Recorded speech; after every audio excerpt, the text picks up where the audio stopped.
Oi gente, tudo bem com vocês? Estou aqui de volta com a série mais querida do canal, que é Curiosidades sobre Biologia. E estou fazendo esse vídeo graças ao Lucas Larisson, porque no meu vídeo sobre epigenética eu falei quem comentar primeiro uma hélice de DNA ganha um pedido de vídeo que vai passar na frente de todos os vídeos.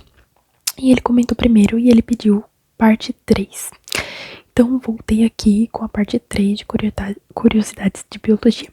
Só que como vocês viram no título do vídeo, eu vou fazer uma curiosidade específica ao reino animal. Só vou falar sobre curiosidades do reino animal. Eu vou começar com algumas coisas mais básicas, tá bom? Algumas curiosidades mais ok's e algumas curiosidades mais loucas, mais complexas no final. Mas pro final do vídeo, então vou começar simples e vai se complexificando depois. As coisas que vieram depois são coisas que eu aprendi só na faculdade e coisas mais complexas assim, então acho que vocês vão gostar, porque são coisas que vocês, talvez se vocês não são da área, né, provavelmente vocês não sabem, então pode ser legal, tá bom? Então, sem mais delongas, vamos começar. O primeiro fato, que talvez não seja um fato pra muita gente, mas tem muita gente que não sabe, é que corais são animais. Eles são classificados dentro do reino animal, tá bom? Eles têm o metabolismo, a vida de um animal normal, tá? Então, é isso. E, inclusive, tem muitos animais que estão dentro, né, do reino animal, mas a gente esquece que são animais porque eles não entram na nossa ideia de animal, de tipo, um animal com 4 perninhas que sai andando, e é isso, mas, né, não é porque ele é um animal que é inerte, que não mexe, por conta própria, que não mexe não, né, que não anda, não se, enfim, não se locomove como os outros, que ele não é um animal. Então é isso, quando dizem protejam os corais, né, estão falando de maneira indireta, protejam os animais, tá? Próximo fato curioso é uma classe de insetos que se chamam efemerópteros. Efemerópteros. Gente, me desculpem se eu tô pronunciando errado, tá? É que eu aprendi tudo isso em francês e aí quando eu traduzo, eu uso o Google pra traduzir.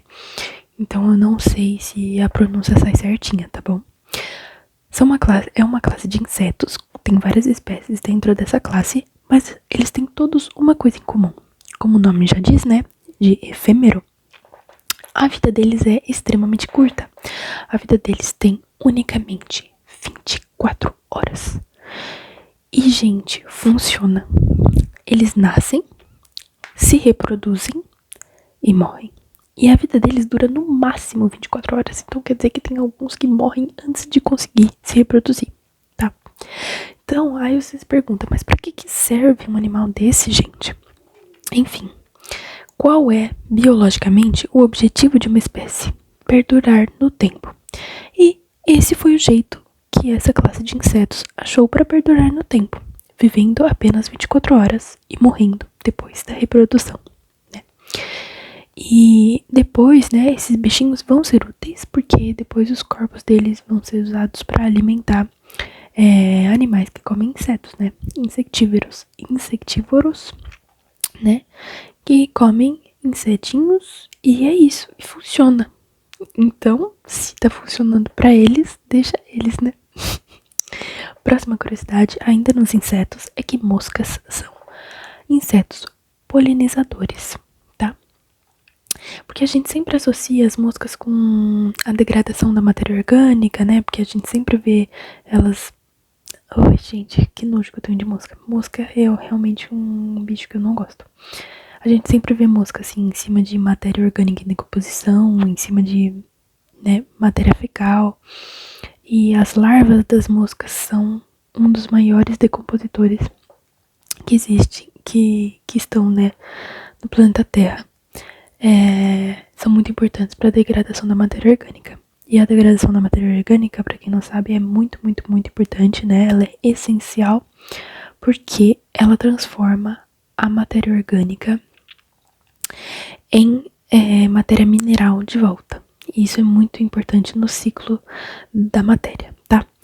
Só que as moscas também são insetos polinizadores, principalmente para flores com cheiro bem forte, tipo a flor da cebola, da cebolinha.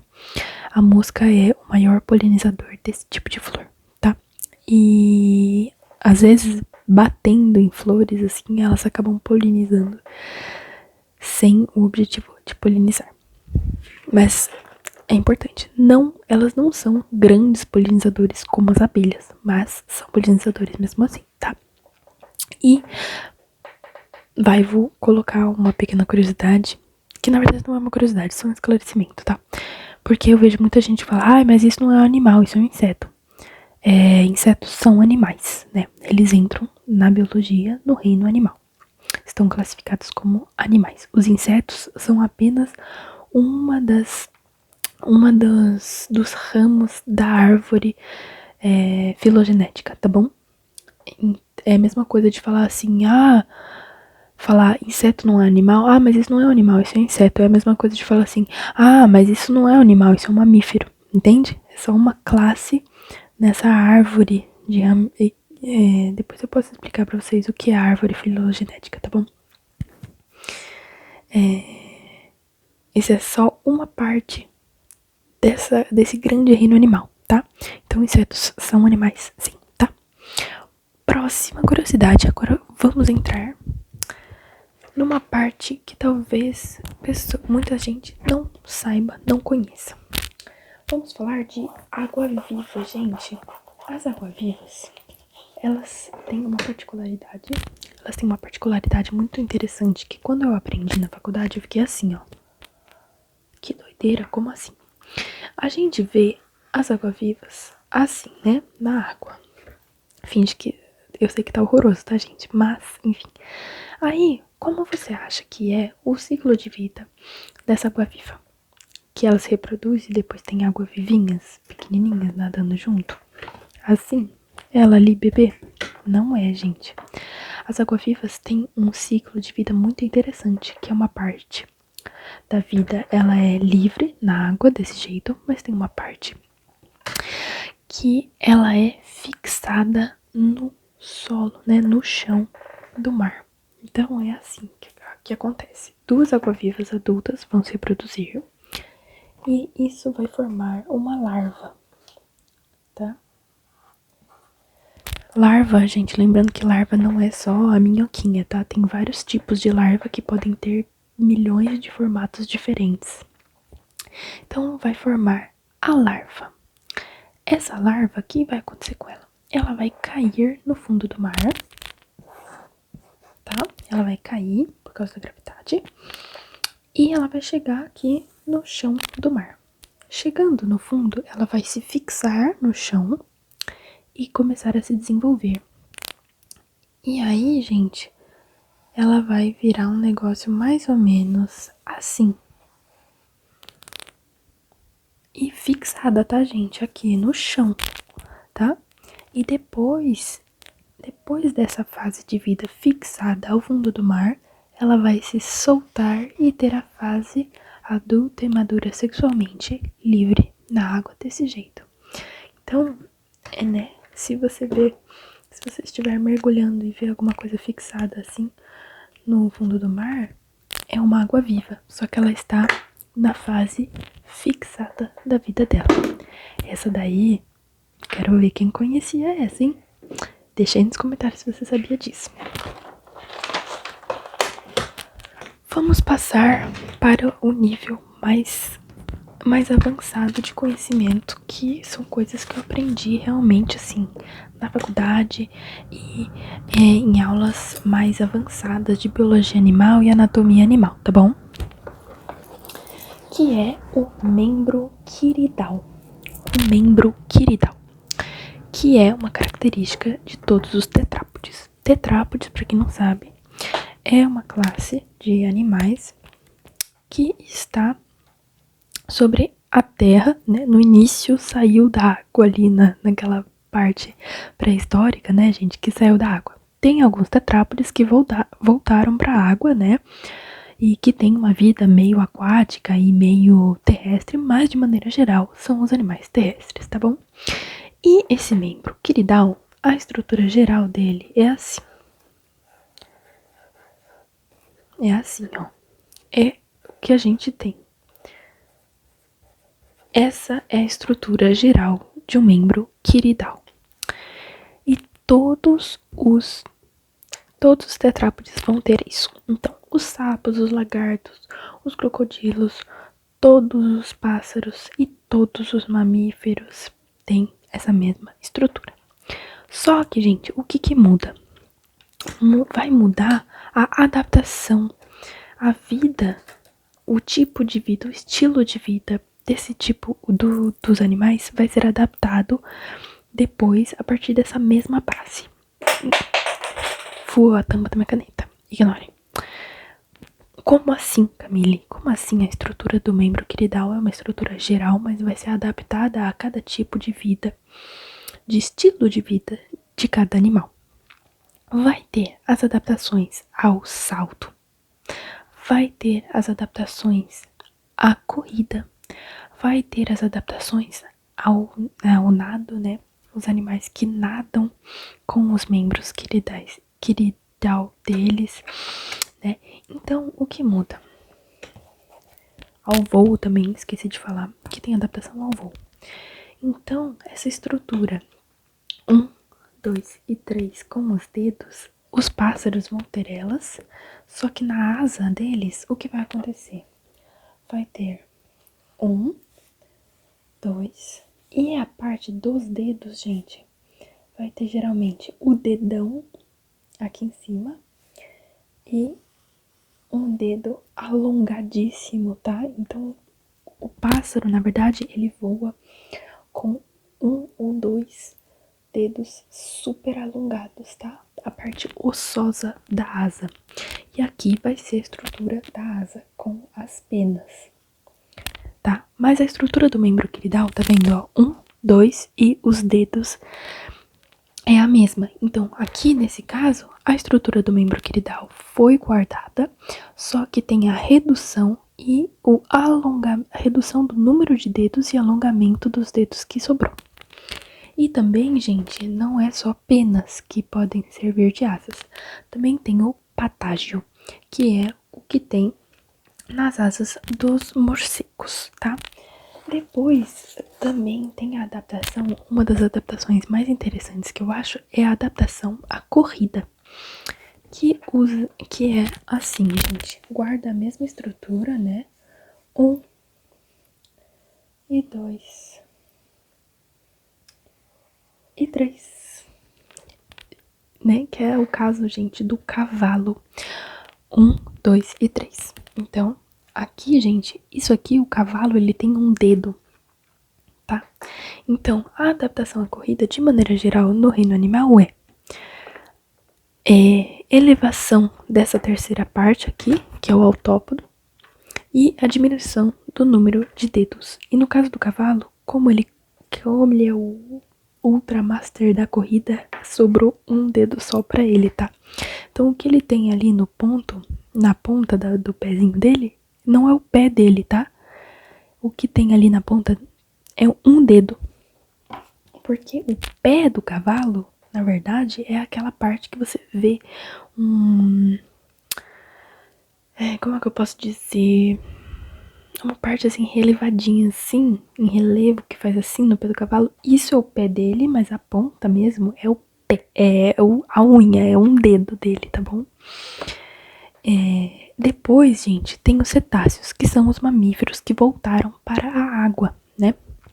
Então, a nadadeira deles, né, porque é uma nadadeira no caso, é um membro quiridal que foi adaptado ao nado. Então, ela não pode ser comparada anatomicamente com as nadadeiras de peixes ossosos.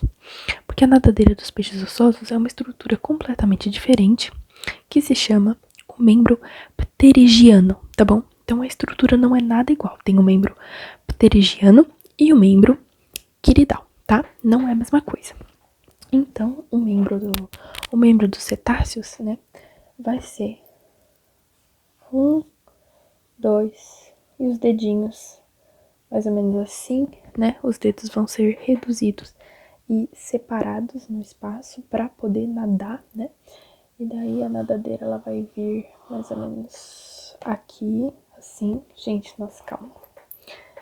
Então temos elemento 1, 2, os dedinhos dos cetáceos bem alongados, tá? E a nadadeira, ela vai vir mais ou menos assim. Então é uma nadadeira diferente da nadadeira dos peixes.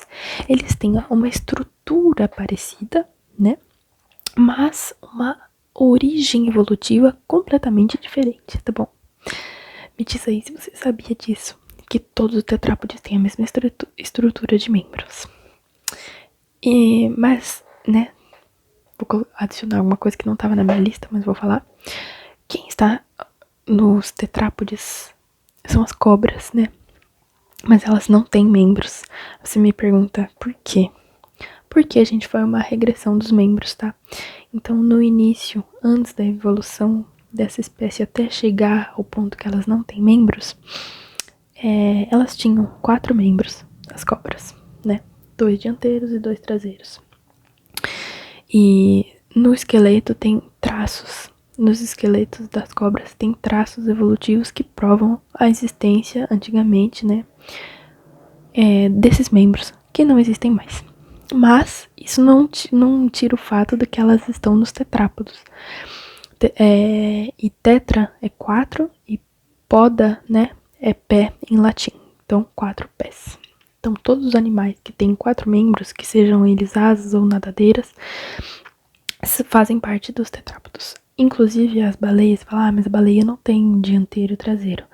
Mesma coisa, tem traços que mostram que antigamente tinha. Antes que os cetáceos evoluam para voltar para a água, tá? Próximo fato, que é um dos fatos mais interessantes da biologia que eu aprendi até agora, que eu acho isso incrível, é a determinação do sexo no reino animal.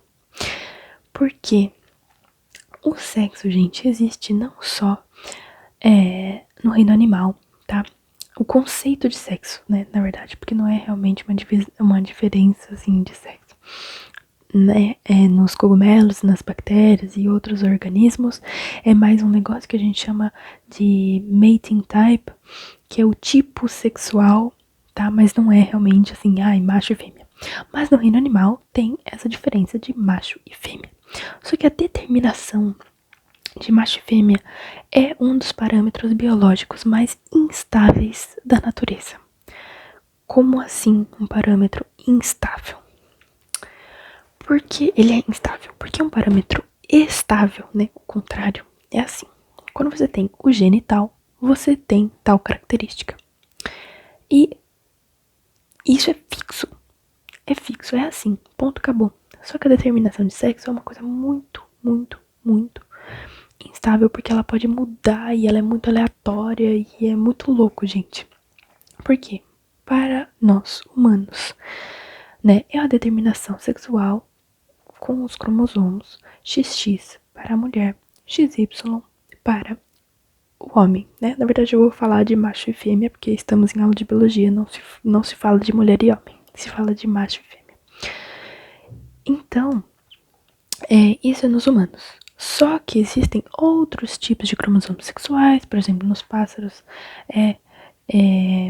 o W e o Z, enfim, muda bastante. E a determinação também não é a mesma, tá? Nas moscas, nas drosófilas também, é a proporção de cromossomos sexuais sobre a proporção de autossomos, que são os cromossomos não sexuais, que vai determinar o gênero da mosca, da drosófila, que é um tipo de mosca, por isso que eu tô falando mosca, tá? Então, você fala assim, que coisa louca. E nas drosófilas tem um espectro de sexos de drosófila.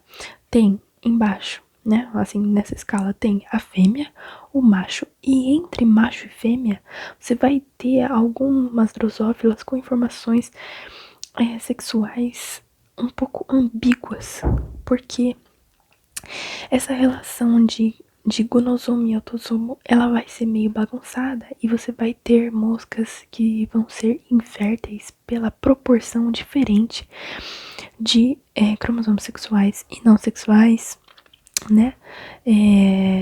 Nos humanos, por exemplo, tem também esse tipo de ambiguidade, porque existem indivíduos, né, da espécie humana que vão ter os cromossomos XX ou XY, só que vão ter ambiguidades no nível do fenótipo, né? Porque geralmente você fala, tá, um genótipo, né? Os seus genes definem o que você é, o que a gente vê, que é o fenótipo.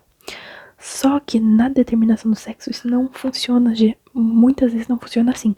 Existem indivíduos, né, que tem XX, por exemplo, então era para ser mulher, né, fêmea, só que vai ter estruturas masculinas do XY. Isso tem uma explicação, tá, gente? Por causa da genética e com o gene SRY.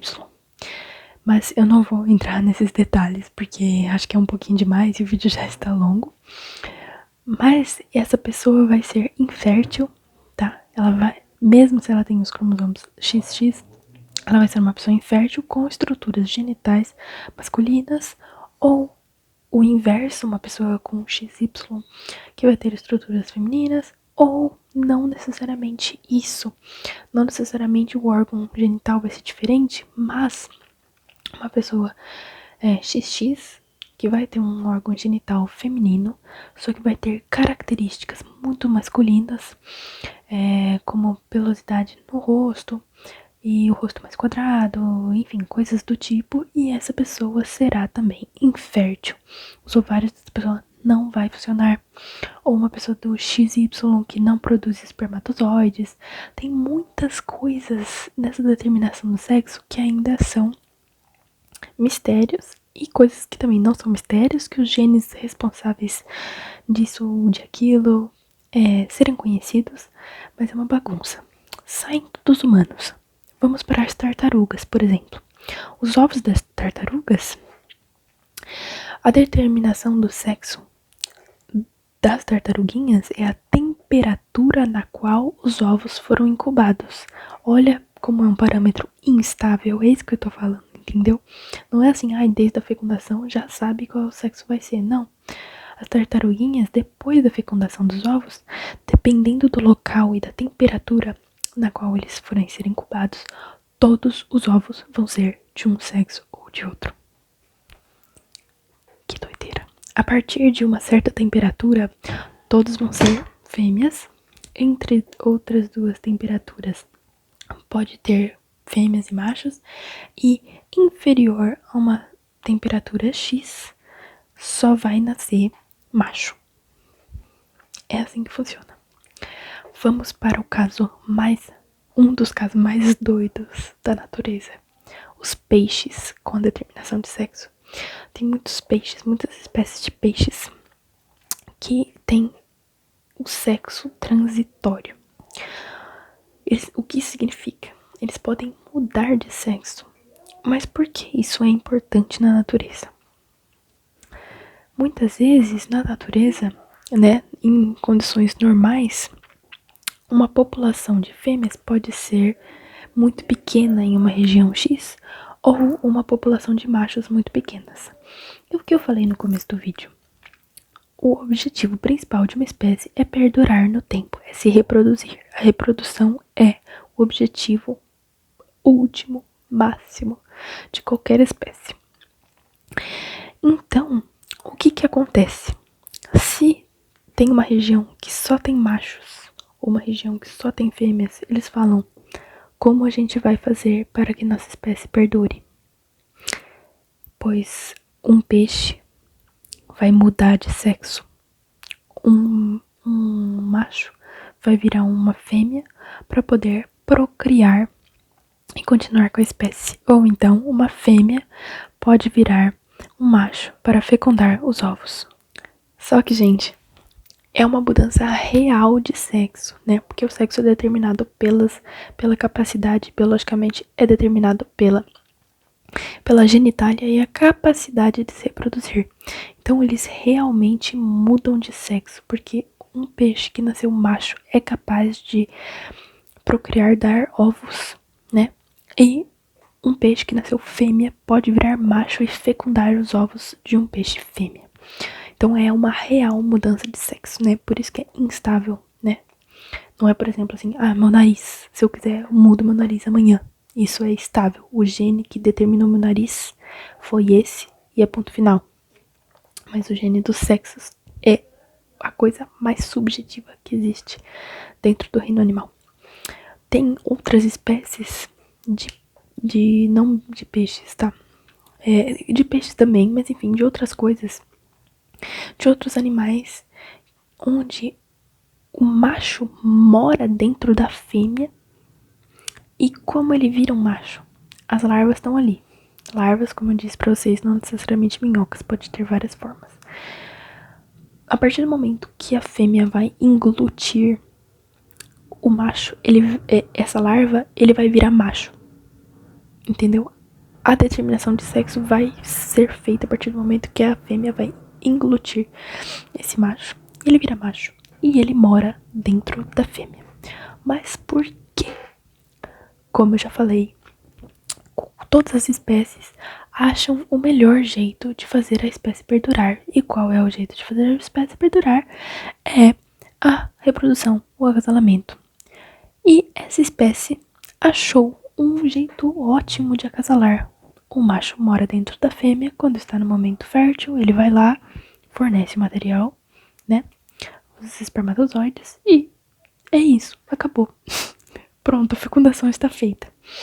Então é esse jeito que evolutivamente essa espécie achou. Então a gente acha de tudo no reino animal. Última curiosidade, que esse vídeo já está longuíssimo, porque como sempre eu me empolgo e falo muito, é algo que se chama a espermateca.